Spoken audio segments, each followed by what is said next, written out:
Hari ini kita bahas tentang hakikat hidup. Pertama, hidup itu ibadah. Ya, jadikan setiap apa yang kita lakukan bernilai ibadah. Dari kita bangun tidur sampai tidur lagi, bahkan tidur itu sendiri bisa bernilai ibadah. Apa ciri ibadah? Ada 3. NCT. Niat, cara, tujuan. Jika niatnya karena Allah, caranya sesuai aturan Allah, tujuannya mencari Allah, maka apapun yang kita lakukan namanya ibadah. Kita makan tuh gorengan, bakwan. Ini warna-warni apa namanya? Bendera ini ya. Palestina ini ya. Iya benar. Ini bernilai ibadah selama niat, cara, tujuannya benar. Kita mencium bini, membuka pakaian bini, celananya kita bukain, ya. Ibadah. Jangan. Emang ada yang nyium sepak ya? Yang ngomong. Bau. Ya ibadah, Pak. Jangan sangka itu. Itu kan ada pertanyaan sahabat. Benar Rasulullah itu ibadah? Iya. Menumpahkan mani kepada yang haram, zina, dosa besar. Kepada yang halal, ibadah. Jadi jangan anggap remeh. Makanya malam Jumat sunnah. Setiap malam wajib. Ya. Ibadah. Iya, Masya Allah. Ya, kita bekerja. Kita gojek. Ya, kita nyangkul. Enggak ada nyangkul kadang ya. Kita ngurut. Ya. Kita apapun yang kita lakukan bernilai ibadah. Selama tadi cirinya. Niatnya karena Allah. Caranya sesuai aturan Allah. Tujuannya mencari di Allah. Maka namanya ibadah.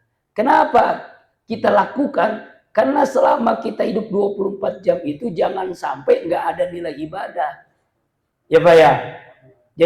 Jadi jangan sampai kita salah paham selama ini. Ibadah itu sholat, puasa, baca Quran, zikir. Iya emang itu ibadah. Tapi 24 jam itu bisa bernilai ibadah. Kalau tadi memenuhi 3 syarat tadi. Ya kan? Semuanya. Kita nyapu, kita ngempel, bantuin bini di rumah. Ya kan ya? Ibadah. Bersihin rumah, bersihin kamar. Ibadah. Ya. Jadi bisa bernilai ibadah. Makanya Allah menyatakan dalam Al-Quran, wa ma khalaqtul jinna wal insa illa liya'budun. Tidaklah aku ciptakan jin dan manusia kecuali untuk ibadah. Makanya jangan sampai kita nih dari bangun tidur sampai tidur kembali nggak ada ibadah. Karena itulah kita pentingnya ngaji kayak begini nih. Ini ngaji, Pak. Khairum min alfi rokaatin. Lebih utama dibandingkan sholat 1000 rakaat. Kenapa sholat 1000 rakaat? Boro-boro 23 rakaat aja dicari. Lihat imamnya siapa.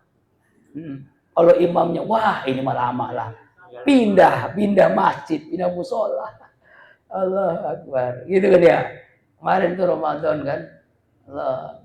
Nah, lebih utama daripada menengok orang sakit, 1000 orang sakit. Itu ngaji itu Pak. Masya Allah. Makanya dengan ngaji kita tahu, oh ternyata yang kita lakukan itu bisa bernilai ibadah. Apapun yang kita kerjain. Ya, makanya tadi itu. Ya, sebelum kita makan, bismillah, selesai makan, alhamdulillah. Sebelum kita minum, bismillah, selesai minum, alhamdulillah. Sebelum buka pakaian bini, bismillah, selesai, alhamdulillah. Waalaikumsalam. Maaf Farid, paham supaya ilmu jadi paham akhirnya, kan? Iya kan, teori ya. Naik motor, ya kan, naik mobil, naik bini, bernilai ibadah semuanya. Makanya pentingnya kita ngaji, jadi tahu, oh begitu ya Ustaz. Iya. Jadi jangan sampai kita salah paham selama ini. Ibadah itu hanya sholat, puasa, zikir. Iya memang itu ibadah. Tapi dalam 24 jam itu ibadah. Bapak jadi RT, ngurus orang yang sakit, ngurus orang yang ya kan ya tawuran, Bapak RW itu kan ibadah tuh. Ibadah, Masya Allah. Ya. Ada yang belanja. Jadi tinggal. Ya Pak ya. Yang pertama hakikat hidup adalah ibadah. Yang kedua, hakikat hidup adalah ujian. Selama kita hidup, selama itu kita diuji oleh Allah. Namanya ujian kan kayak sekolah, kayak kuliah. Ada yang lulus, ada yang enggak, betul ya? Ada yang nilainya A, ada yang nilainya C, ada yang B, ada yang D. Sesuai juga kita begitu. Makanya 24 jam ini juga ujian. Namanya ujian, ya Pak ya, kadang ya enak, kadang enggak. Apa itu ujian? Macam-macam. Kalau orang sekolah ujiannya sesuai dengan jurusannya. Ya, kalau jurusan matematika ujiannya matematika, jurusan bahasa Inggris, jurusan tafsir ya tafsir. Jurusan Ciputat, Ciledug, Ciputat, Ciledug. Iya, sesuai dengan jurusannya. Nah, begitu pula dengan kita hidup. Ujian sesuai dengan tingkat iman kita. Ada yang berat ujiannya. Siapa yang paling berat? Para nabi. Paling berat tuh nabi, Pak. Jadi kalau ada yang ngomong, Ustadz saya hidup kok diuji mulu berat. Enggak ada apa-apanya, Pak. Dibandingkan ujian yang diberikan Allah kepada nabi. Nabi Adam, Nabi Nuh. Nabi Nuh, bini sama anaknya nggak beriman pada Allah. Nabi Lut, bininya nggak beriman. Ya kan ya? Jadi ada yang ngomong, tuh ada penyanyi dangdut katanya. Nyanyi dangdut, apa, Mira Santika, narkoba, anaknya, katanya gitu ya. Ini masalah, Pak. Orang anak Nabi aja ada yang kafir, apalagi cuma penyanyi dangdut. Jadi jangan kita seuzon sama orang. Ada yang begitu penceramah dulu ya, kan viral itu ya. Ya Pak ya, ujian yang diberikan Allah yang paling berat Nabi. Nabi Yusuf digoda sama tante yang cantik. Waduh, bayangin Ustadz Isat Mansur kira-kira kuat nggak berduaan, wanita cantik, kaya, ya kan nggak pakai apa-apa, diajak, diapain tuh? Berat itu Pak, cantik. Iya. Nabi Yusuf ujiannya berat Pak. Nabi Yusuf. Kalau kita mah boro-boro. Ya Allah, nenek-nenek dibedakin aja masih suka. Ya Allah, loh, Nabi Yusuf ujiannya berat. Nabi kita Muhammad SAW lebih berat lagi. Ya Allah ya Rabban. Kita bukan nabi, bukan keluarga nabi, keponakan juga bukan. Jadi kalau ada orang diuji berat, paling berat nggak ada apa-apanya dibandingkan ujian para nabi. Lalu yang kedua tingkatan siapa lagi? Sahabat. Lalu siapa lagi? Tabiin, ulama, para ulama. Lu berat ujian apa? Baik Rizik tuh difitnah, santrinya dibunuh, sampai hari ini nggak ketahuan yang membunuh. Yang bunuh pada keliaran, aktornya siapa? Ya Pak ya. Bayangin tuh, ya Allah, difitnah terus menerus, ya kan? Nah, ya begitulah. Nanti di akhirat kan, di pengadilan akhirat baru ketahuan aktor utamanya. Allah Akbar. Ujian berat. Kalau kita ya paling ujian gak punya duit, ya kan ya. Banyak kondangan, apalagi habis lebaran nih. Banyak rombongan, ujian kita paling gitu. Bocah belum bayaran sekolah, paling begitu kan. Ya Allah. Jadi jangan mengeluh Pak, nggak ada apa-apanya kita ujian. Ujian gitu nggak ada apa-apanya. Ya kan? Alladzi khalaqal mauta wal hayata liyabluwakum ayyukum ahsanu amala. Jadi yang paling baik amalnya siapa? Kita diuji itu. Ujiannya macam-macam. Apa? Yang pertama ujian berupa nikmat. Nikmat-nikmat Allah itu ujian bagi kita. Kaya, sehat, luang, sempat, itu ujian. Mampukah kita lulus dari ujian nikmat? Bagaimana ciri lulus ujian nikmat? Syukur. bersyukur. La in syakartum la azidannakum wa la in kafartum inna azabi lasyadid. Seperti siapa? Nabi Sulaiman, Pak. Kaya, kekuasaan, raja, bisa cerdas, bisa ngomong sama binatang, sama semut, bisa ngomong dia. Ilmunya hebat, kaya, kuasaannya hebat, ya, pasukannya bukan hanya manusia, jin, tapi taat sama Allah, ya. Ya Allahu Akbar, Robbi auzi'ni, kata Nabi Sulaiman, an askura nikmataka allati an'amta alayya wa ala walidayya wa an a'mala shalihan tardahu wa adni bi rahmatika fi ibadikas salih. Itu Nabi Sulaiman, ya Pak Ustadz Sulaiman. Lulus ujian. Nah, kira-kira kita nggak lulus dari ujian nikmat punya motor, nikmat punya mobil, nikmat punya rumah, nikmat punya, wah banyak banget dah. Nikmat punya sehat, nikmat punya ilmu, ya Pak ya. Nah, nikmat-nikmat itu kita syukuri. Jadi orang yang lulus dari ujian nikmat adalah bersyukur. Yang kedua, ujian musibah. Ada sakit, ada kehilangan. Belum lama kan, Kolbun Salim, santri, kehilangan motor, baru beli setahun. Ya Allah, saya mikirin Pak. Dia yang hilang, saya mikirin karena nyantri di Kolbun Salim. Dibeliin, ya iya kalau punya duit Pak. Ya bayangin, harga motor berapa ini? 18 juta. Waduh, duit dari mana 18 juta? Baru-baru, ya masih baru setahun Pak. Baru setahun usia. 18 jutaan belinya, ya Allah. Malah cash belinya. Ya Allah. Kebetulan dia tidur di lantai 3. Santri libur, namanya libur kan? Tinggal seorang, emang dia izin. Ya, izin nggak mau pulang kampung katanya. Mau di sini, ya udah silakan. Dia nggak bilang bawa motor. Dia tidur lantai 3 setengah 2. Asar udah hilang. Ya Allah ya Rabbana. Masya Allah. Itulah ujian. Ujian musibah, ujian sakit, ujian kematian, ya Pak ya. Ujian-ujian itu yang paling berat Nabi Ayub. Masya Allah, Nabi Ayub Pak, ujiannya udah kayak jatuh miskin, sehat, jatuh sakit. Sakitnya bukan setahun 2 tahun.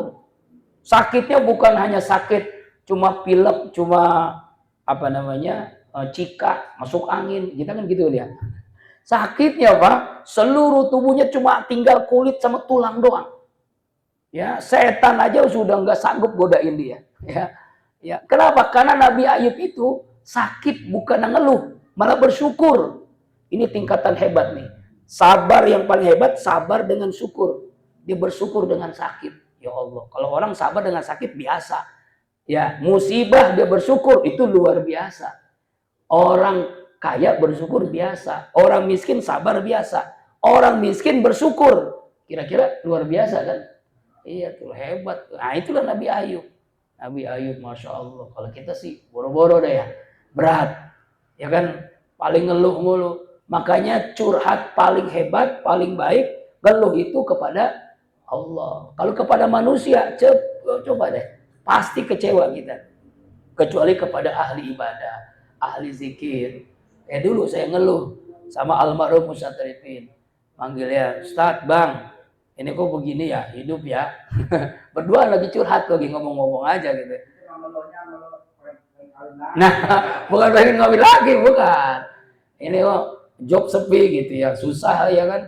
Kuliah gimana nih, wah pokoknya gitulah, tentang rezeki, intinya tentang rezeki, susah itu. Dia cuma ngomong begini, coba balasannya. Kalau antum istighfar berapa kali? Cuma begitu jawabannya. Istighfar berapa kali? Ya paling 3 kali habis sholat. Itu yang menyebabkan ente susah rezeki katanya. Emang kenapa? Kalau ente pengen disebut ustadz, istighfarnya minimal 5.000 kali sehari. Baru rezeki mengalir. Dah, coba dah amalkan tuh. 5.000 kali. Waduh, berat banget. Tapi saya coba amalin bener Pak. Masya Allah itu. Kadang-kadang berat emang. Juga ada 5.000. Tapi memang kalau cuma duduk doang 5.000 berat. Tapi kalau sambil macet di motor, di mobil, bisa tuh dapat sehari, ya kan. Ini amalan ya, mudah-mudahan bisa mengamalkannya. Jadi kalau di antara Bapak yang banyak utang, yang susah rezeki, yang susah jodoh, yang menjelimet gitu ya, hidup istighfar aja dah amalin. Man lazima istighfaron, kata Nabi. Siapa orang yang melazimkan istighfar, kalau dia punya masalah, Allah berikan jalan keluar. Kalau dia punya kesulitan, Allah mudahkan. Dan wayarzukhu min haitsu la yahtasib. Allah kasih rezeki dari arah yang tidak disangka-sangka. Benar Pak, rezeki nggak disangka-sangka. Mau lebaran nggak punya duit. Aduh, bingung kan? Masya Allah, anak mau masuk pesantren, bayarannya, macam-macamnya. Waduh, bingung. Alhamdulillah, khutbah Idul Fitri jauh, kita lakonin jauh. Itu semuanya jadi lunas itu, Masya Allah. Ya, Alhamdulillah. Ya Allah, ya Rabbana. Allah Akbar. Itu yang khutbah Idul Fitri terbanyak. Itu terbanyak amplopnya gitu. Allah Akbar. Nggak nyangka tuh, padahal lagi bangun masjid. Dikirain bini paling juga 500, paling juga 300. Pernah dulu khutbah Idul Fitri 300, nggak apa-apa. Kita nikmati, emang rezekinya segitu. Pas buka, ini bener Kak? Iya bener, mungkin rezeki. Karena banyak kebutuhan tahun ini. Alhamdulillah. Sama saya ini sekarang lagi bingung nih. Ya Allah, ada aja kebingungan. Makanya sandar kepada Allah dengan banyakin istighfar. Nikah lagi. Iya. Iya emang itu pengen juga. Ya, cuma masalahnya nggak ada keberanian. Sebenarnya berani, cuma istri yang menakutkan.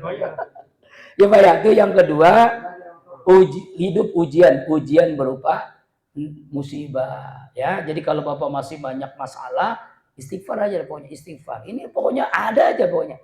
Jadi rezeki itu ternyata ada yang lewat kita usaha, memang harus usaha. Tapi ada dari arah yang kita nggak sangka-sangka, ada aja rezeki. Nah, jadi kalau kesulitan nih, banyakin istighfar aja dah. Pokoknya amalin aja. Lalu ada yang nanya, Ustadz istighfar apa? Istighfar yang kita apa? Istighfar Nabi Yunus. La ilaha illa anta subhanaka inni kuntu minaz zalimin.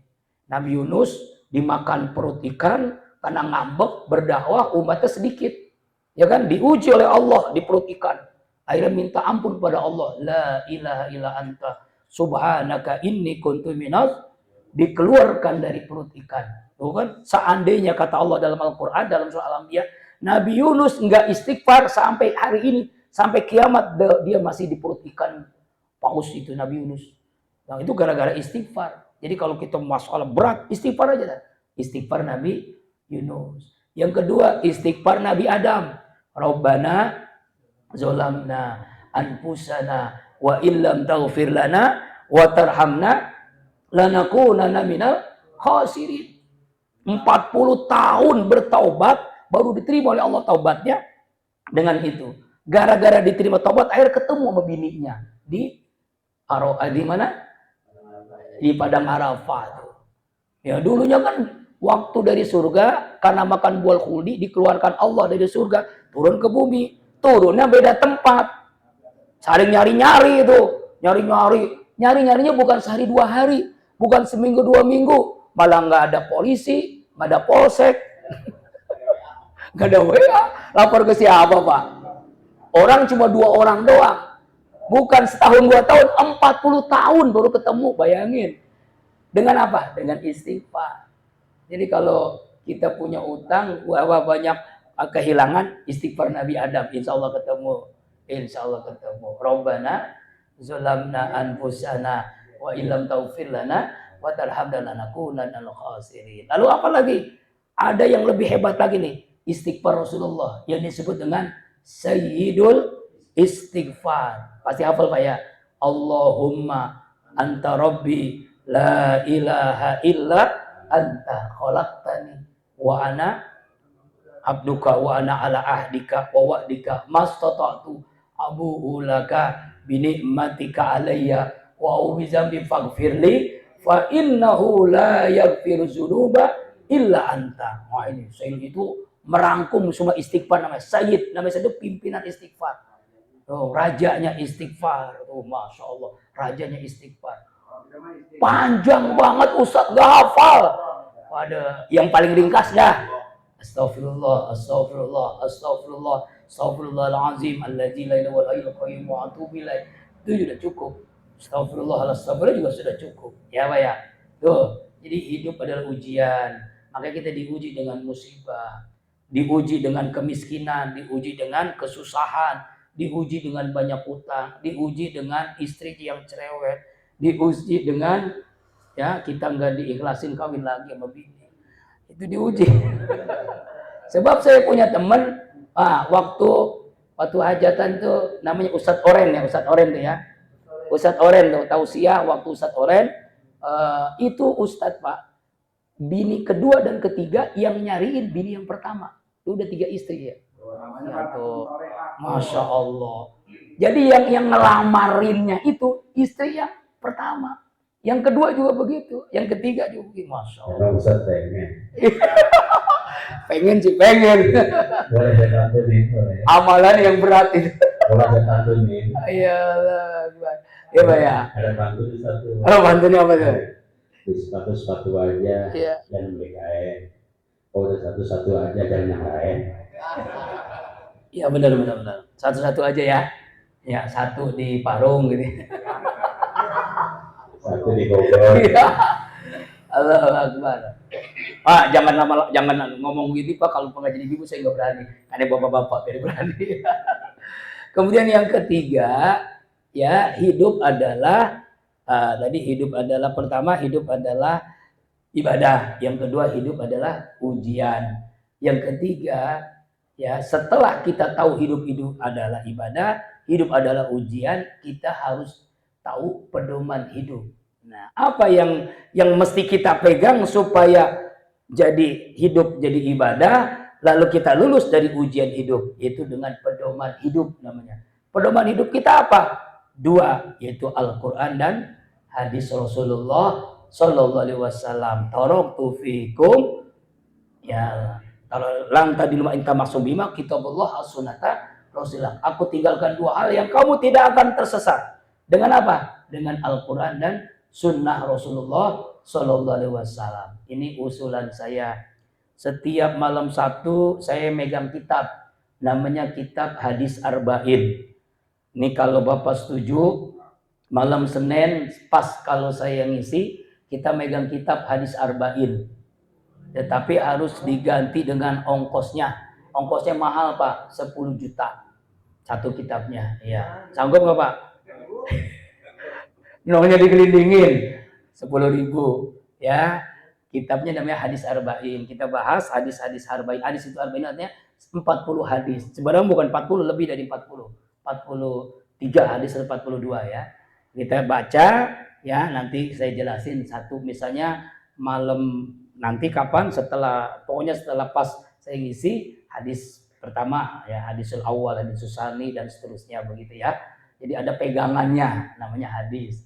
Kalau Al-Quran kan kita kaji di kuliah subuh tuh, Al-Quran, tafsir Al-Quran. Tapi ada hikmahnya. Gara-gara saya live event Facebook kemarin, ada seorang ustazah ya dari Bogor, lalu beliau menawarkan, Ustadz, saya banyak kitab tafsir. Ada kitab tafsir Al-Qurtubi, wah hebat banget, tafsir Ibnu Katsir, tafsir Munawwir, banyak macam-macam tafsir. Antum mau nggak? Namanya dibagi yuk, mau. Insya Allah nih sebentar lagi sampai ini. Ada yang 10 jilid, ada yang 5 jilid. Itu hikmahnya. Allah Akbar. Gara-gara saya jelasin tafsir, pro referensi yang lebih banyak katanya. Insya Allah, alhamdulillah memang saya pengen begitu ya. Pengennya begitu ya. Alhamdulillah insya Allah. Nah itu hikmahnya. Jadi insya Allah nanti kita megang kitab ya. Ya, jadi Bapak mohon maaf, setiap jamaah bawa uang 10 juta. 10.000-nya buat kitab, sisanya buat kawin. Bercanda. Ya Pak ya, insya Allah. Kemudian ya, nah itu ya pedoman hidup Quran dan hadis. Dengan pedoman hidup itu, maka kita akan lulus dari ujian hidup, maka setiap apa yang kita lakukan bernilai ibadah insya Allah. Saya mengundang yang pertama hari Sabtu subuh.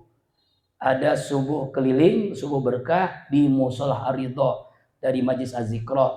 Insya Allah dari Azikra ini ada Ustadz Kiai Haji Musli Hajiz, Kiai Haji Mardani Ismail, dan Ustadz Saripudin, dan juga saya insya Allah. Ya, jadi Bapak jamaah anggota pengajian malam Senin, kalau nggak ada waktu sempit, waktu luang, subuh di Musala Ridho hari Sabtu. Ya, setelah itu kita sarapan pagi di Bang Komar, karena beliau sekalian syukuran khitanan ya. Nah itu. Kemudian hari Ahadnya, hari Minggunya zikir akbar. Seperti biasa Ahad kedua yaitu tanggal 12 Mei dari jam 3 sampai 8. Yang memberikan tausiah ini seorang ustadz punya pesantren besar di Bekasi dan sekarang beli tanah di daerah Kahuripan sana, namanya Habulu.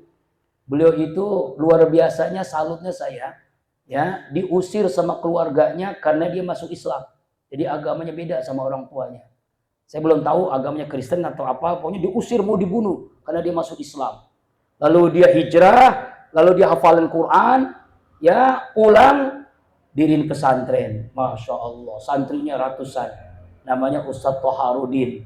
Kita dari kecil udah Islam, nggak hafal-hafal Quran. Nah beliau, ya, hikmahnya masuk Islam, hafal Quran, punya pesantren hafal Quran. Insya Allah beliau akan memberikan tausiah dari Bekasi. Kembali di Bekasi ya. Insya Allah tausiah dari beliau Ustadz Toharudin. Ya, tanggal 12 Mei. Mudah-mudahan bisa hadir semua ya. Tanggal 11-nya hari Sabtunya di Mushola Ridho subuh. Kalau tanggal 12-nya di Qalbun Salim. Insya Allah membawa keberkahan, kemanfaatan. Insya Allah Bapak jamaah rahimakumullah, pas jam 9 kita akhiri dengan doa wabil khusus untuk almarhumah dari keluarga besar Bang Mirwan Batubara ya. Semoga almarhum dan juga seluruh keluarga besar kita senantiasa mendapatkan curahan rahmat maghfirah Allah Subhanahu wa taala. Di alam kuburnya senantiasa raudhah min riyadil jannah. Apalagi belum lama mertua saya dipanggil oleh Allah, yaitu almarhum Bapak Basri bin Maming. Semoga almarhum diterima iman Islamnya, diterima amal ibadahnya, diampuni dosa dan kesalahannya, dijadikan kubur raudhah min riyadil jannah kulluhum ajmain bi barakati wa karamati wa lamu yati suratul Fatihah. A'udzu billahi minasyaitonir rajim. Bismillahirrahmanirrahim. Alhamdulillahi rabbil alamin. Arrahmanir rahim. Maliki yaumiddin. Iyyaka na'budu wa iyyaka nasta'in. Ihdinas siratal mustaqim. Siratal ladzina an'amta 'alaihim ghairil maghdubi 'alaihim waladdallin.